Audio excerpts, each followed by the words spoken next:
HOA story time with an update, the rental property from heck. During my tenure, I have seen all sorts of weird appeals and issues that we had to resolve, from pond management problems to neighborly disputes. The issue is, this story, however, centers around a specific renter in our neighborhood along with their terrible management company. The main story. At the end of every quarterly meeting that we have for the community, members have a chance to stay back and review issues with the board case by case. Typically, this consists of community members who have fines that want to appeal or settle. This time, however, a regular attendee came in, which, well, surprised all of us. She had never once had a fine, helped with some committees, and had two amazing kids, one of which was special needs. This is important later. She sat down and calmly sat down a folder in front of us, and that's when I knew she was serious. Then she began to explain how she needed help from the board with an issue with her neighbor. She described in painful detail about how her neighbor had been digging up and taking her flowers and had kept flipping around the basketball hoop that her special needs son used regularly. She had even installed a camera and had video evidence proof, which she showed to us. Immediately, I became concerned and told her to call the police immediately. She looked down and informed us that she had, and the police told her to go through the HOA first. While that still made no sense to me, I said that we could look into how we could help. She thanked us with teary eyes and left after that. I walked out of the meeting scratching my head on how I could help without even really knowing what I could do. When I got home, I looked up the address of the neighbor that was bothering her to discover that the house belonged to a renter and the property owner had a long history of issues with the HOA. While I am not really allowed to discuss specifics here, let's just say that the property has had 10 tenants in 7 years and still has some serious outstanding issues with the board. I looked up the property company and I discovered that they owned over 50 houses across multiple towns in my area and had a D- rating with the Better Business Bureau. I contacted my other board members and asked their opinion on the situation while providing them with the findings of my research. One of them reminded me that the management company had sent a representative to the meeting prior and tried to appeal a whole host of fines with the excuse that they simply did not want to pay them. I had honestly forgotten that that was the same house. Not to mention, they also tried to claim that since their tenants did not want to pay, neither should the property company.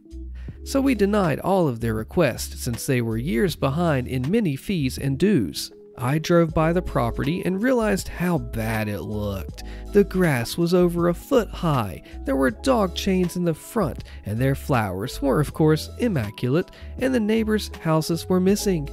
I saw the basketball hoop flipped around for myself, and I could not help but let my jaw drop. I could not imagine how that lady felt for the atrocities that she had to deal with having neighbors like that. I took some pictures and drove back. The revenge.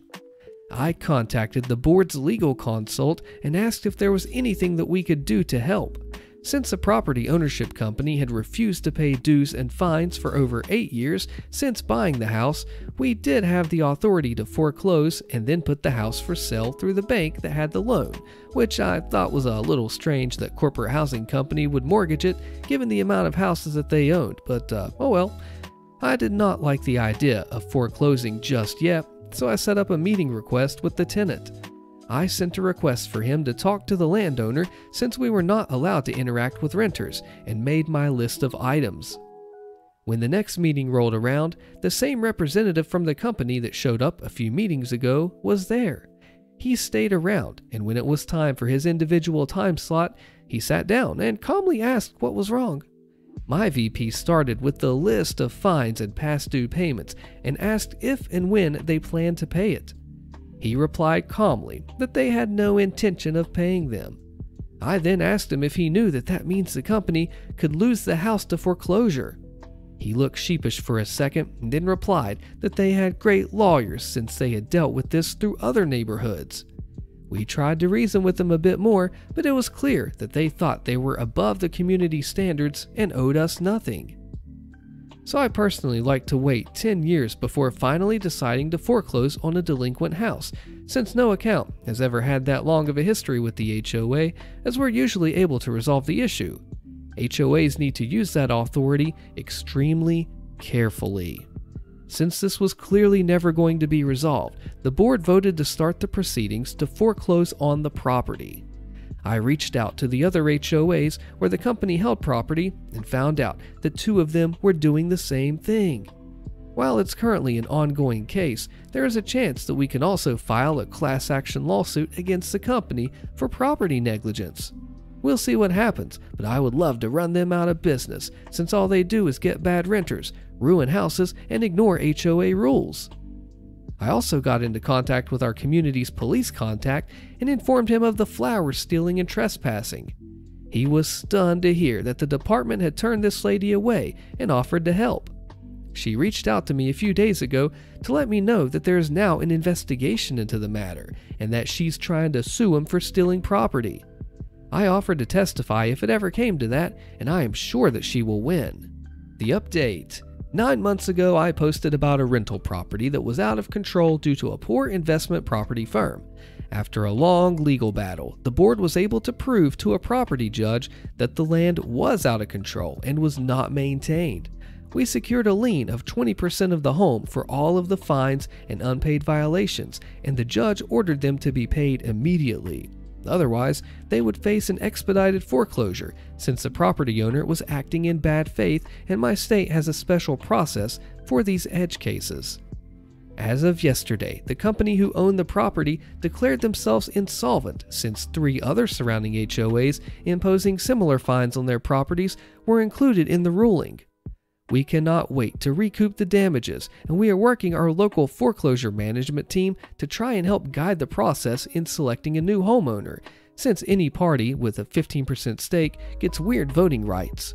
We're really hoping for a tenant that wants to take care of them and want to avoid another investment company with a poor record of house maintenance.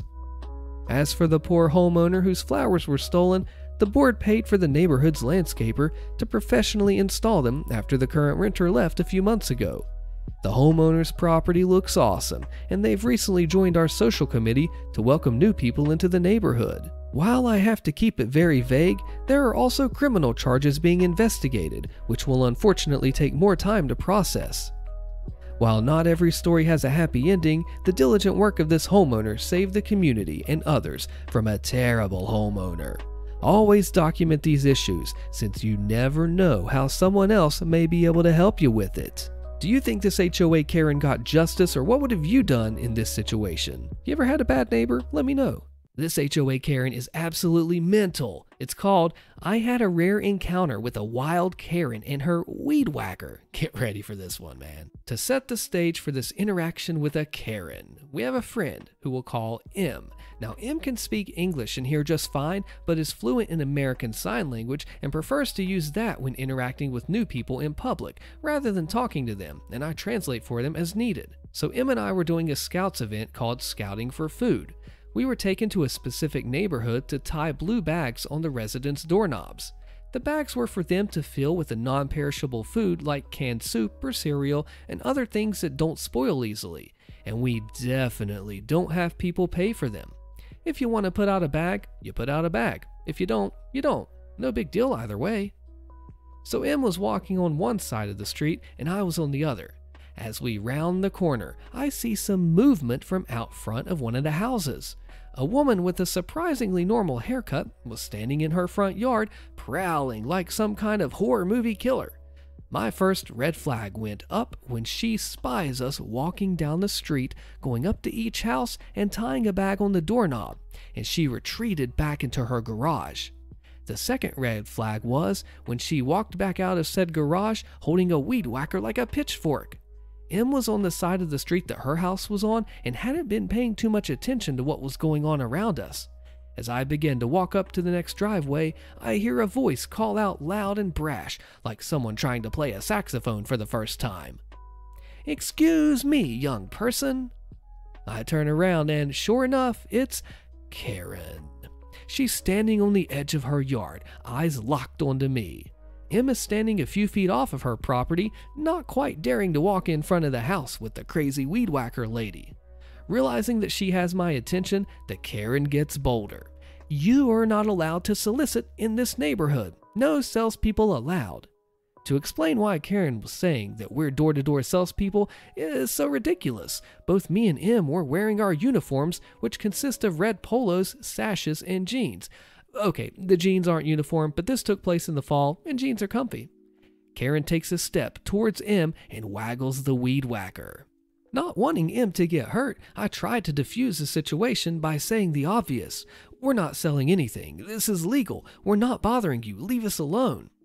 I turn back around and continue up the driveway. No, Karen shouts. Nuh-uh, this neighborhood doesn't allow solicitors. You're breaking the law. We were definitely not breaking the law. The food bank we were helping with had worked this neighborhood every year for 6 years now. They got the required permits for specialized neighborhoods and sent formal disclosure papers to neighborhoods with committees to keep people from being able to intervene like Karen is doing right now. It's not soliciting because we're not selling anything. I call over my shoulder. Emma snapped out of her daze and is now crossing over the street to stand on the driveway that I'm standing on, where she rapidly signs, "The lady is crazy. Lucky we don't call the cops." Which, of course, just adds fuel to the fire. Karen starts yelling about how we can get arrested for using gang signs in public. Honestly, I tune this part out because there's only so much BS that I can take in a day. I see the door in front of me open up, and a guy pokes his head out and gives me a "You okay, fam?" look. At this point, I gesture to Karen and he rolls his eyes. Behind me, I hear Karen ranting. "I'll call the homeowners association and get you thrown out. I'm a part of the neighborhood watch, so the police would believe me if I told them a couple of teenage vandals were threatening the peace and tranquility of our home." The guy in front of me steps out of his house and gives me a tense smile, the kind you give someone when you're trying not to tell someone else off. "You gotta love people," he says quietly to me and M. "Oh yeah, people are my favorite," I say, rolling my eyes as she revs the weed whacker again. "Hey Karen, leave him alone. The last time you did something like this, you were almost thrown off the watch. This guy's my freaking hero." So Karen yells something about toxic masculinity while letting the weed whacker go full blast before retreating to her backyard and turning on a lawnmower. M flashes the man a quick thank you in sign language, and I hand him a bag, thank him for the help, and we move along. If you've ever used a weed eater, you know how much it hurts whenever a rock comes up and flicks your leg if you don't have like long pants on. Imagine the string just going around and around and chopping you with Karen. That's like nightmare fuel horror movie stuff. How would have you handled her? Jeez. Oh, and a lawnmower too? Hope it's a zero turn. I love my zero turn. You ever tried one? They're awesome. There's currently an HOA Karen serving on the board. Since she joined the board in 2021, there's been a high turnover rate of board members. The last year alone, 2 presidents resigned and 2 other members also resigned. I've been a homeowner since 2020, and the only board members I've seen resign were owners who sold their homes. One of my neighbors was bullied to resign by her in 2022. A lot of people support her because she talks herself up like a sleazy car salesman and people believe her, and she also has supporters on the board. This complex has experienced an increased level of crime within the past 2 years, ranging from mail and package theft, catalytic converter and auto, like broken car windows and entire cars theft, abandoned stolen vehicles, and even 2 carjackings. This board member got rid of the roaming security. She reasoned that it's because they did not deter crime. Of all the incidents listed, package theft was the only crime that occurred when we did have security.